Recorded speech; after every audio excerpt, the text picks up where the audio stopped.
ध्यान रहो, कल हम लोग जो किए थे वो सिर्फ ग्राफ खींचे थे और ज्यामितीय रूप में व्यक्त किए थे। किसमें? ज्यामितीय में और बीजगणितीय में। अभी कुछ फार्मूला को पढ़ेंगे आप लोग, जो आप लोग को सीखना बहुत ज़रूरी है और सीखने से पहले समझना बहुत ज़रूरी है। चलो ध्यान दो, इधर ध्यान दीजिएगा। इसको रेखा बोलते, क्या सॉरी किरण बोलते, क्या बोलते हैं? किरण। इसको रेखा बोलते हैं। रेखा दोनों तरफ बढ़ता है और इसको रेखा खंड बोलते हैं। रेखा खंड बोलते हैं, ध्यान रखिएगा। इतना बात आप लोग समझ में आ गया? इसको हटा रहे हैं थोड़ा देर के लिए। देखो करना क्या है, अभी 3 कंडीशन है, ज़्यादा भारी नहीं, 3 कंडीशन है। अगर आप लोग शुरू से लेकर अंत तक आप लोग देखिएगा तो तीनों चीज़ आप लोग को बहुत अच्छा से समझ में आ जाएगा। एक भी ऑब्जेक्टिव एग्जाम में नहीं छूटेगा आप लोग के लिए, समझ गए? तो देखिए,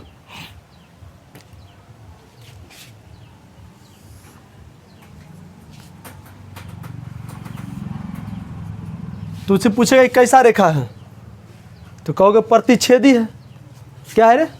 प्रतिच्छेदी है। बात समझने का पूरा प्रयास कीजिएगा कि प्रतिच्छेदी रेखा जब होता है तो कितना हल होता है, संपाती होता है तो कितना हल होता है, समांतर होता है तो कितना हल होता है, कौन कौन कंडीशन में होता है, उसको थोड़ा समझिए। इससे पहले वो चीज़ हम लोग लिख लेते हैं ताकि आप लोग को समझने में ज़्यादा प्रयास होगा।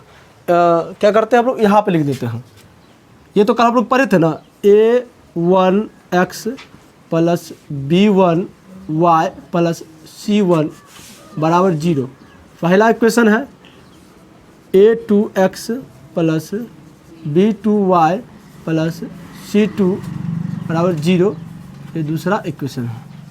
ये हम लोग कल पढ़े थे, इस पे आधारित पूरा फार्मूला बनेगा। देखो, अगर नहीं जान रहे तो जानो, इसको प्रतिच्छेदी रेखा कहते हैं।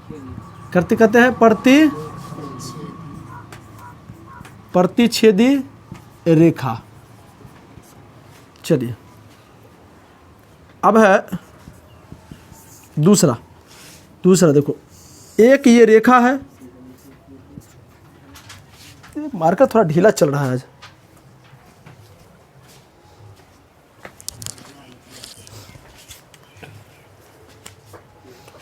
इसमें एक डाला था, ये क्या है? एक रेखा है और इसी रेखा पर एक और रेखा बन जाता है। कल ग्राफ खींचे थे ना, तो एक ही लाइन में ग्राफ बन गया था नहीं, तो इस पर अगर फिर दूसरा कोई रेखा आ जाएगा, दूसरा ग्राफ खींचा जाएगा, समझ गए ना? तो जब रेखा पर रेखा चढ़ जाता है तो उसे संपाती कहते हैं। क्या कहते हैं? संपाती। ये हो जाएगा समपाती रेखा। क्या हो जाएगा ये? संपाती। संपाती में 2 रेखा और एक के पर रहता है। समझ में गया आप लोग को इतना बात? चलिए, तीसरा है, एक बार में आप लोग को समझ में आएगा, टेंशन खड़े नहीं लीजिए। कोई भी बताएगा इस समांतर रेखा क्या है रे? समांतर रेखा। क्या है ये? समांतर रेखा। कोई दिक्कत? देखो,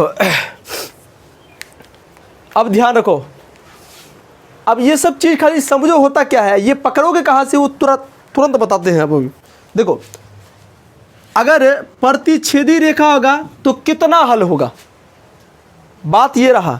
अगर संपाती रेखा होगा तो कितना हल होगा, समांतर रेखा होगा तो कितना होगा।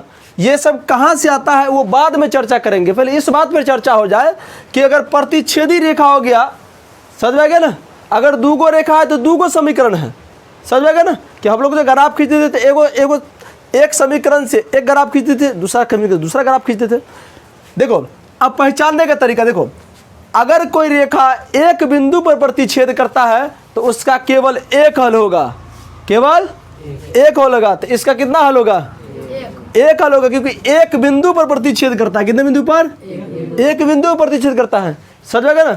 अगर एक बिंदु पर प्रतिच्छेद करता है रेखा तो एक हल होगा। क्या होगा? एक हल होगा। समझ में गया आप लोग को? तो इसका कितना हल होगा? याद ध्यान दो, इसका एक हल होगा। अच्छा, एक हल को अद्वितीय हल भी कहते हैं। क्या कहते हैं? अद्वितीय। अद्वितीय का मतलब होता है कोई दूसरा हल नहीं होगा, सिर्फ एक हल होगा और कोई दूसरा हल नहीं होगा। समझ गए? समझ गए? तो इसका अद्वितीय भी लिख दो, अद्वितीय हल। इतना बात समझ में आ गया आप लोग को?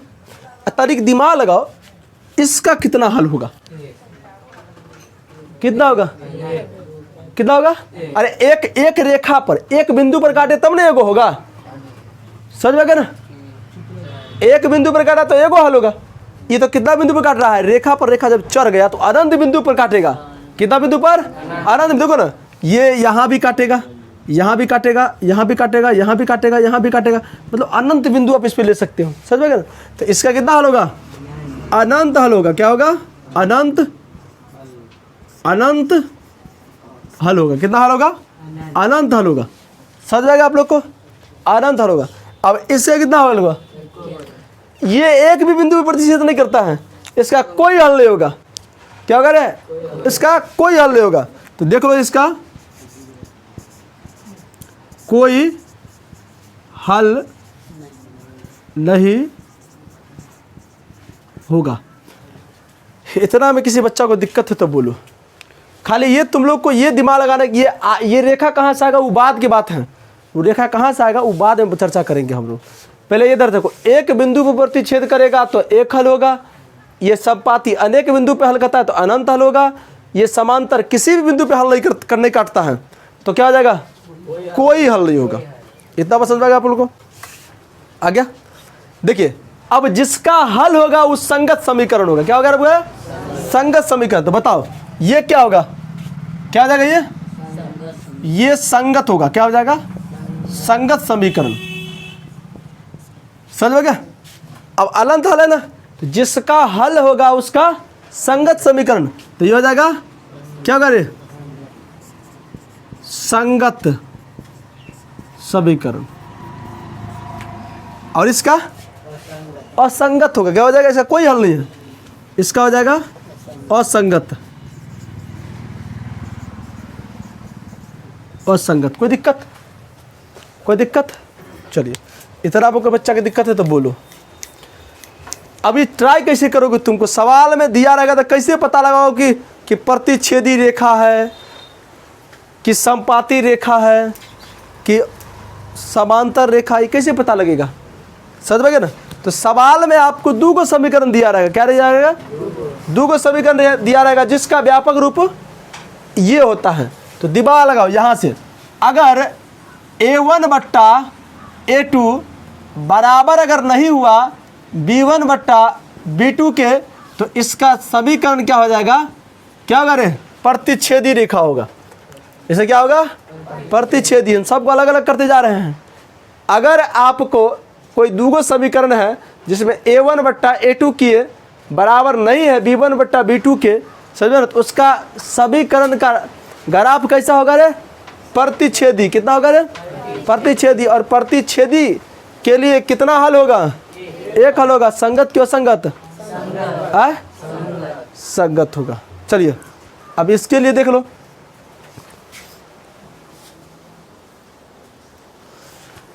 चलो, अब इसके लिए जब A1 बट्टा A2 बराबर है B1 बट्टा B2 बराबर है C1 बट्टा C2, तो ये संपाती समीकरण होगा। क्या हो जाएगा?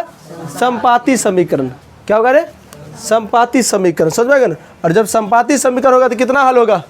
अनंत। संगत क्यों? संगत संगत होगा। चलिए, अब देखो समीकरण, देखो यहाँ से A1 बट्टा A2 बराबर होगा B1 बट्टा B2 के, बराबर नहीं होगा C1 बट्टा C2 के, तो उसका ग्राफ जो खींचोगे वो होता है क्या? क्या होता है? समांतर, जिसका कोई हल नहीं होता है। कोई हल नहीं होता है। ये तो आपका फार्मूला था, फार्मूला का इंट्रोडक्शन था। समझोगे? इस पे आपको फार्मूला कैसे याद रखोगे? तो प्रतिच्छेदी होगा तो एगो हल होगा। प्रतिच्छेदी के लिए समीकरण कंडीशन A1 बट्टा A2 बराबर नहीं है B1 बट्टा B2 को सवाल लेके बनाएंगे हम, टेंशन नहीं लो तुम लोग। उसके बाद A1 बट्टा A2 बराबर है B1 बट्टा B2 बराबर है C1 बट्टा C2 के, तो संपाती रेखा होगा, अनंत हल होगा। A1 बट्टा A2 बराबर है B1 बट्टा B2, बराबर नहीं है C1 बट्टा C2 के, तो वो क्या हो जाएगा? समांतर रेखा, जिसका कोई हल नहीं होगा, असंगत समीकरण होगा। इसमें किसी बच्चा को दिक्कत है तो बोलो, समझ में आ गया आप लोगों को? कोई लड़का क्या करा? नींद आता तो क्या करें हम, दिन रात बस उतार रहे हैं रे। चलो इसको बिठा दे नहीं, क्या करो, फिलहाल इतना उतारो, फिलहाल इतना उतारो फटाफट। चलो ध्यान दो इधर, सभी विद्यार्थियों से अनुरोध है कि एक बार देख लीजिए। देखो हल्ला करो 3.2 बनाते हैं, क्या करते हैं? 3.2, और ये लाइन बची क्या? चलो 3.2, 3.2 में पहला क्वेश्चन नहीं बनाएंगे हम। क्या है? पहला क्वेश्चन भाषा वाला है, आपको एगो दूगो उदाहरण वाला क्वेश्चन बता देते हैं जो सिंपल है, ताकि आप लोगों को जो है ना समझ में आ जाएगा। पहला वाला क्वेश्चन बनाना पड़ेगा, समझ में आएगा ना? तो बनाने वाला क्वेश्चन पहले समझो क्या होता है क्या। तो पहले दूसरा नंबर क्वेश्चन देख लीजिए आप लोगों को, तो पहला नंबर बता देंगे, टेंशन नहीं लीजिए आप लोग। देखिए पहला क्वेश्चन है कि 5x माइनस 4y प्लस 8 बराबर 0। पहला क्वेश्चन ये है 7x प्लस 6y माइनस 9 बराबर 0, ये दूसरा इक्वेशन है। कह रहा है, देखो इसमें कह रहा है सवाल, ये जो दूसरा नंबर सवाल है वो क्या रहा है, सुनिए। अनुपात A1 बट्टा A2, B1 बट्टा B2 और C1 बट्टा C2 की तुलना कर ज्ञात कीजिए कि निम्न समीकरण युग्म द्वारा निरूपित रेखाएं एक बिंदु पर प्रतिच्छेद करती है, समांतर है अथवा संपाती है। देखो आप लोग के पास किताब होगा, किताब खोल के बैठिए, आप लोग को सारी चीज़ समझ में आ जाएगा। देखो ये जो समीकरण है, इस समीकरण को आपको पहचानना है कि प्रतिच्छेदी होगा कि संपाती होगा। नहीं क्या मतलब क्या होता है, यह समांतर होगा। इधर ध्यान दो, इधर ध्यान दो, थोड़ा इधर ध्यान दो। फार्मूला को फिर से लिख रहे हैं, देखो A1 बट्टा A2 आप लोग को नहीं बोलना है, बराबर नहीं है B1 बट्टा B2 के। तो ये जो समीकरण होगा, ये दोनों का ग्राफ जो होगा वो प्रतिच्छेदी होगा। प्रतिच्छेदी मतलब ऐसे लगा दिए तो क्या हो जाएगा? प्रतिच्छेदी होगा। चलिए अगर A1 बट्टा A2 बराबर B1 बट्टा B2 बराबर C1 बट्टा C2, तो क्या हो जाएगा? संपाती, एक रेखा पर दो रेखा, समझ में क्या? संपाती होगा। A1 बट्टा A2 बराबर B1 बट्टा B2 बराबर नहीं है C1 बट्टा C2 के, तो क्या हो जाएगा? ये समांतर होगा। क्या हो जाएगा? समांतर। कोई हल नहीं होगा। इसमें क्या कह रहा है आपको? इसमें हल नहीं कह रहा है निकालने के लिए। दूसरा नंबर क्वेश्चन में हल नहीं पूछ रहा है, आपको सिर्फ ये पूछ रहा है कि ये जो दो समीकरण है, इस समीकरण का ग्राफ कैसा होगा? प्रतिच्छेदी होगा, संपाती होगा कि समांतर होगा? चलिए ट्राई करते हैं, ट्राई कर। देखो इधर देखो, सब बच्चे ध्यान दो। ऊपर वाला जो समीकरण है A1 B1 C1, A2 B2 C2 आपको मान लेना है, समझ में क्या? देखो ना, ऊपर वाला समीकरण 1 लिखा हुआ है तो A1 B1 C1, समीकरण 2 लिखा हुआ है तो A2 B2 C2, समझ में क्या आप लोगों को? तो ध्यान में रहे आप लोग। तो आप लोग देखो, आप लोग क्या करो, यहाँ पर कुछ बट्टा करो। बट्टा क्या करो कि आपको 5/7, 5/7 इसका बट्टा इसका करो बराबर -4/6। अच्छा अब यहाँ पर सोचना है, क्या सोचना है कि 5/7 कभी जीवन में बराबर होगा -4/6 का? कभी नहीं बराबर होगा, कभी होगा ही नहीं बराबर। तो बराबर नहीं होगा बुआ, तो इसका मतलब ये बराबर नहीं है। क्या नहीं है? बराबर नहीं है। तो यहाँ क्या लिखोगे?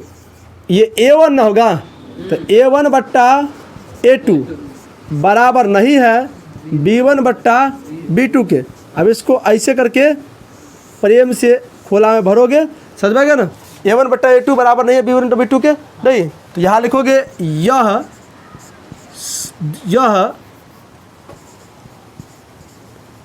दोनों समीकरण युग्म का ग्राफ बताओ कैसा होगा? प्रतिच्छेदी। कैसा होगा? समीकरण युग्म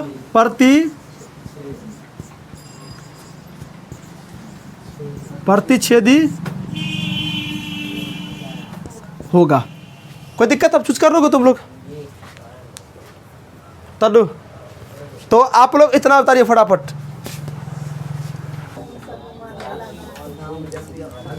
देखो सभी विद्यार्थियों से मेरा अनुरोध है, कृपया आप लोग हल्ला शांत कर दे। इधर देखिए, सभी विद्यार्थियों से अनुरोध है, एक बार बोर्ड पे देखिए। देखो ये क्वेश्चन जो है 3.2 का है। कितना है? 3.2।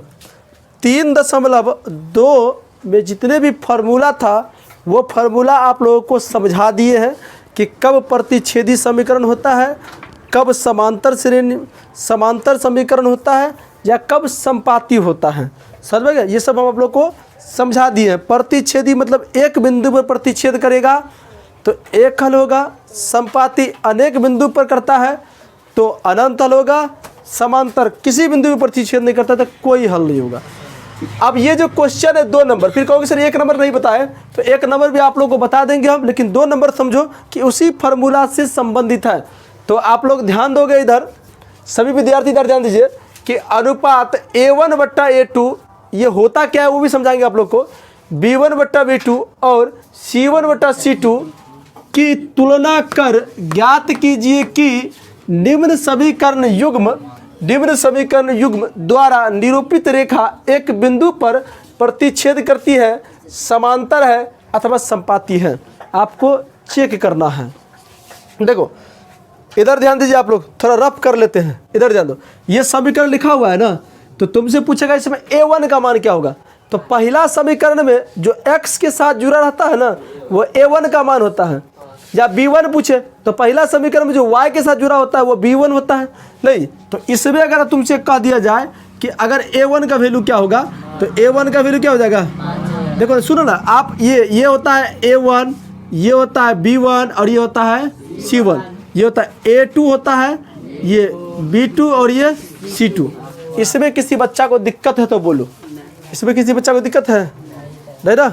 चलिए, इसमें किसी बच्चा को दिक्कत नहीं है। आपको तुलना करके बताना कितना, A1 बट्टा A2, B1 बट्टा B2, C1 बट्टा C2 की तुलना करना है। तो इसको फिलहाल हटा देते, थोड़ा कचरा की तरह लग रहा है। देखो इधर ध्यान दो। अब इस सवाल को डायरेक्ट कैसे बनाते हो? जो सवाल लिखा रहेगा ना तो इसको उतारना है कॉपी में, इसका बट्टा इसका करो और फिर इसका बट्टा इसका करो। देखो दोनों बराबर है, अगर बराबर है तो आगे बढ़ो। जैसे 5 बट्टा 7 बराबर -4 बट्टा 6, ये दोनों कभी जीवन में बराबर नहीं होगा। तो बराबर नहीं है, इसका मतलब बराबर नहीं है। तो यहाँ से लिखोगे A1 बट्टा A2, क्योंकि ये A1 है ये A2 है, बराबर नहीं है B1 बट्टा B2 की, क्योंकि ये B1 है B2 है, बराबर नहीं है। आगे नहीं बढ़ना है, यहीं पे नहीं रहेगा। तो ये यहाँ पर लिखोगे कि यह, ये नीचे लिख लो, यह समीकरण युग्म क्या होगा? प्रतिच्छेदी होगा। कोई दिक्कत? किसी को दिक्कत? चलिए अब देखो अगला सवाल। देखो आप लगातार 2-4 क्वेश्चन देखिए, अपने आप समझ में आ जाएगा। देखो इसको भी करा। अब इसको दूसरा नंबर क्वेश्चन देखिए, 2 का दूसरा, इसको भी तुलना करके बनाना है हमको। नहीं तो दिमाग लगा, अगर तुमसे पूछेगा कि A1 का वैल्यू क्या होगा तो क्या होगा? 9 होगा। B1 का वैल्यू तो 3 होगा। अगर C1 का वैल्यू तो कितना होगा? 12 हो जाएगा। आंसू समझ में आ रहा है तुमको? अगर तुमसे देखो ना क्या है, ये फर्स्ट इक्वेशन हो जाएगा और ये सेकंड हो जाएगा, ये भी फर्स्ट। देखो ना, तो अगर आपको पूछ दिया जाए तो तुम जवाब दे दोगे नहीं। अगर तुमसे पूछेगा B2, अच्छा A2 का वैल्यू 18, B2 का 6 और C2 का 24, कोई दिक्कत? अब तुलना कर लेते हैं A1 बट्टा A2। तो A1 बट्टा A2 आप यहाँ से भी तुलना, इसका बट्टा इसका करो, इसका बट्टा इसका करो, इसका बट्टा इसका करो, क्या दिक्कत है हमको? या इसका बट्टा इसका करो, इसका बट्टा इसका करो, या इसका बट्टा इसका करो, क्या दिक्कत है हमको? एक्स वाई खाली छोड़ देना है, समझ में? तो करो। अब देखो हम लोग, देखो इधर देखो, तो क्या हो जाएगा 9 बट्टा 18 बराबर 3 बट्टा 6। देखो ना ये दोनों बराबर है, बराबर है। कैसे? देखो 9 दूना 18, 3 दूना 6। देखो यहाँ पर दिमाग लगाओ, आगे बढ़ते हैं हम लोग। आगे देखो 12 बट्टा 24, 12 दूना 24। ये ऐसा भी काट के देखना पड़ता है। यहाँ आप अगर आप काटते तो 5 बट्टा 7, कभी जीवन में 5 बट्टा 7 नजर नहीं आता काटने के बाद भी। तो यहाँ पर देखो इसका फाइनली ऊपर में 1 1 होगा नहीं, तो देखो 1 बट्टा 2 बराबर 1 बट्टा 2 बराबर 1 बट्टा 2। ये देखो ये हो जाएगा, देख लिया आप लोग।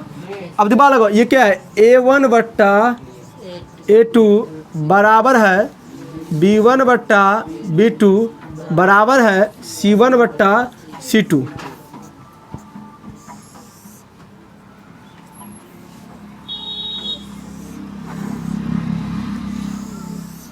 बराबर हो गया, सब बराबर हो गया ना। अब बताओ ये कौन सा समीकरण, कौन कैसा है? समपाती। क्या हो जाएगा? यहाँ लिखोगे यह समीकरण युग्म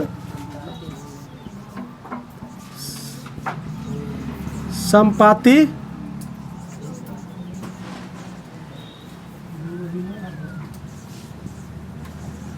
समपाती रेखा होगा। कोई दिक्कत? किसी को थोड़ा भी दिक्कत होगा तो बोलेगा। चलिए इसको बना के देखें हम लोग, इसको बना के देखें।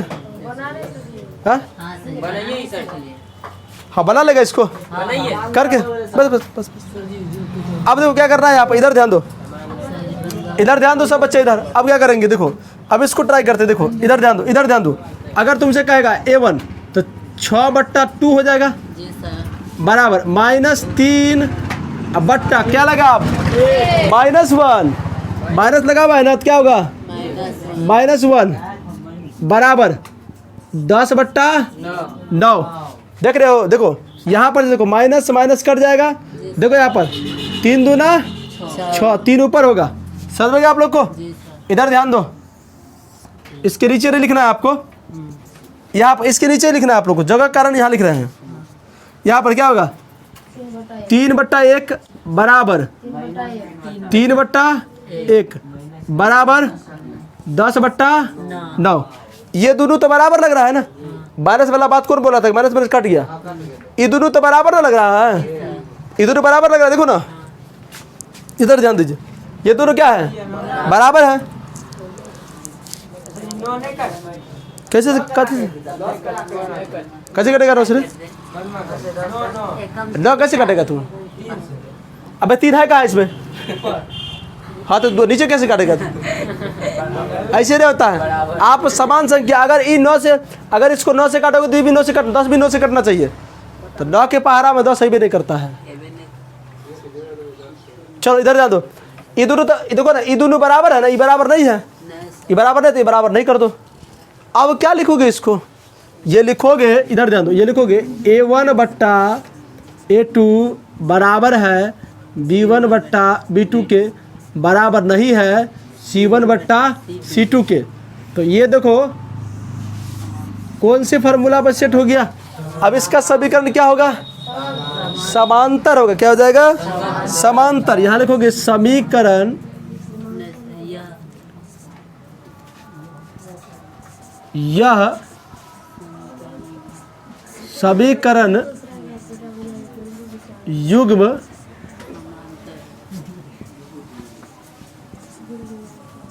समांतर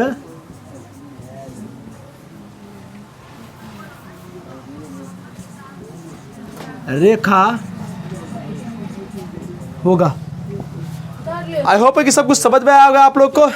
आप लोग उतारिए, उतार लो फटाफट।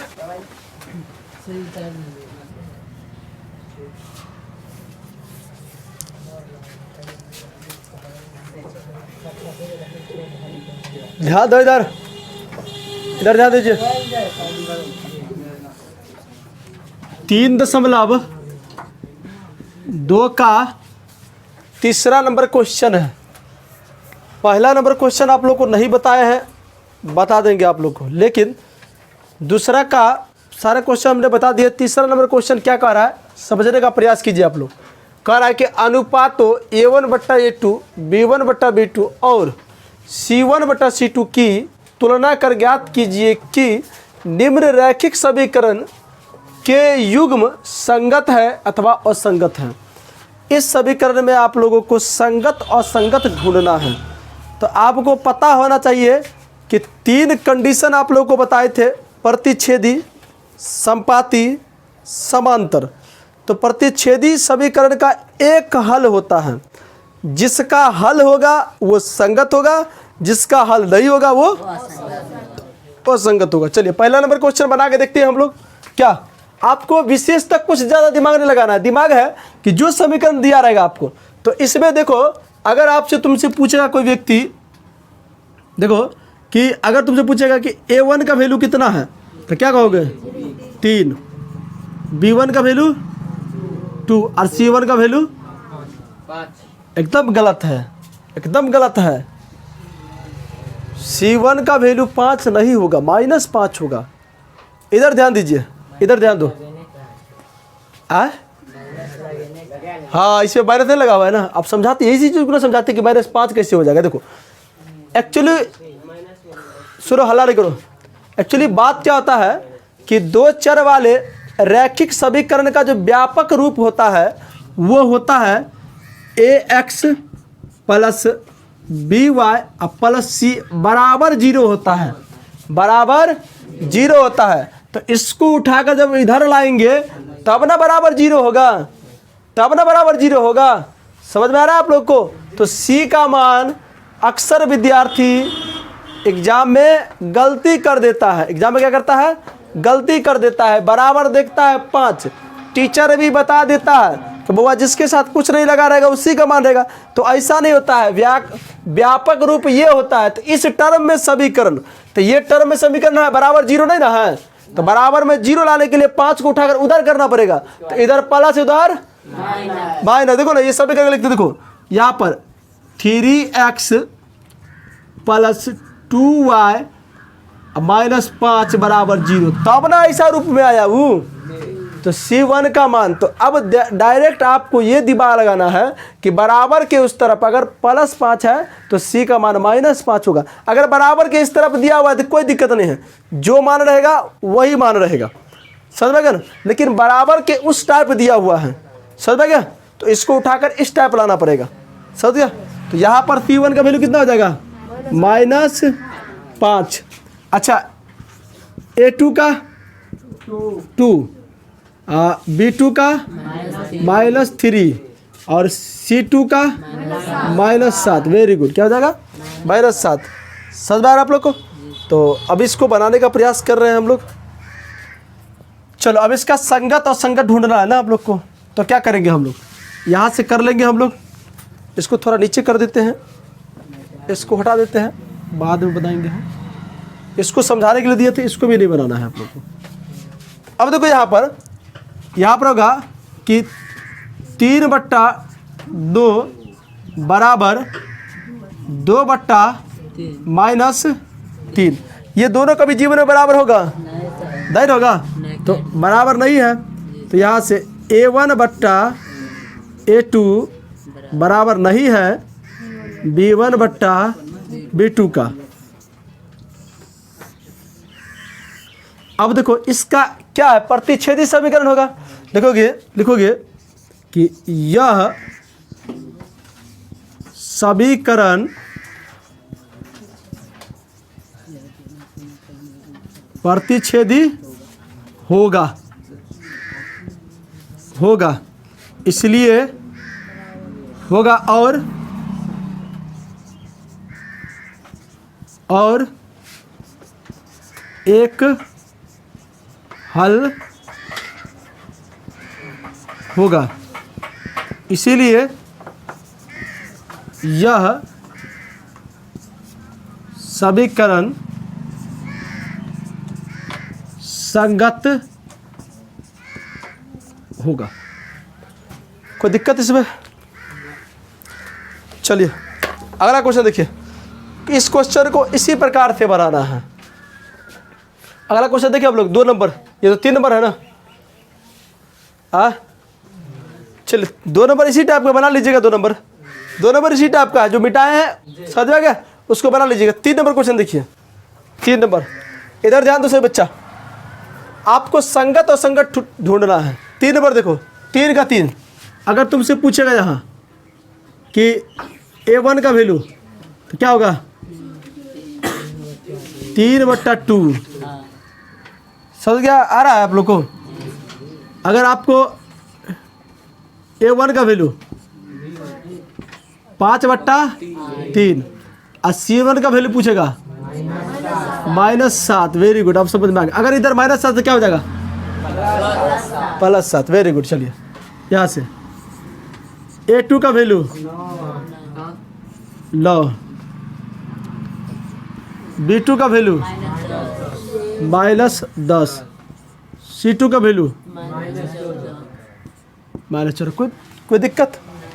अब सबका तुम लोग क्या कर लो, सबको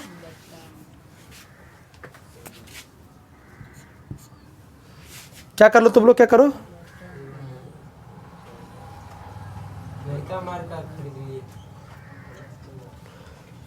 हाँ चलो अब हम लोग बट्टा करते नहीं, इधर ध्यान दो।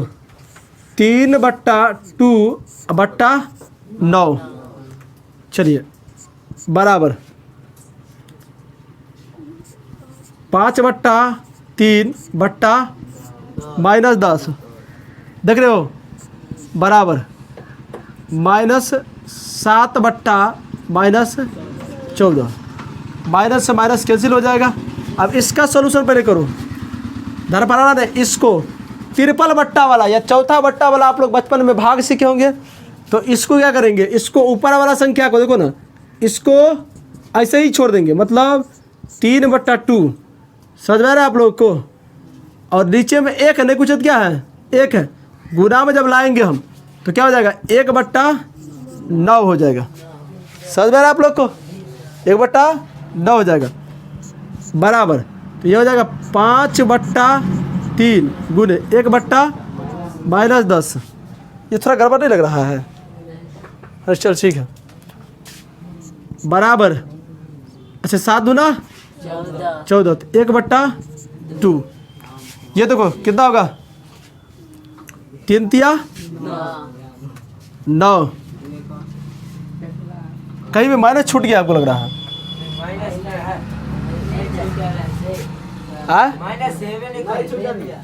अच्छा 5 दूना 10, तो यहाँ से इसका वैल्यू हो जाएगा, एक बार आंसर इसका देख लेना तुम लोग।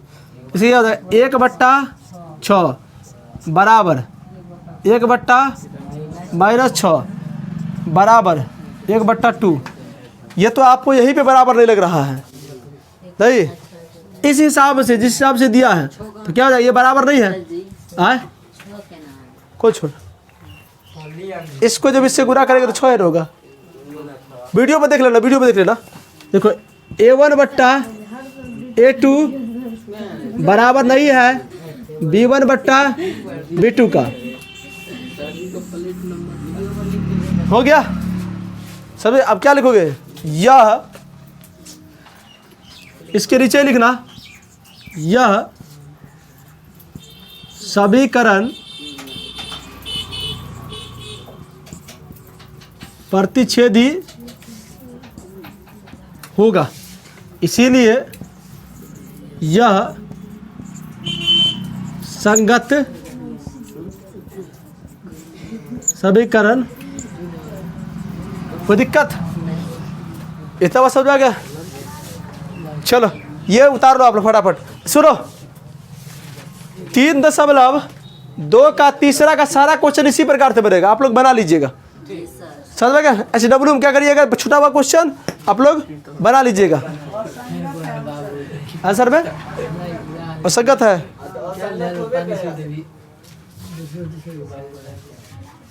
असंगत है सर में। एक बार किताब हम 3 नंबर देखा, 3 नंबर संगत है, 2 नंबर देख लिया था, गधा है तुम लोग। चलो रुको, आप लोग किताब डालो फटाफट।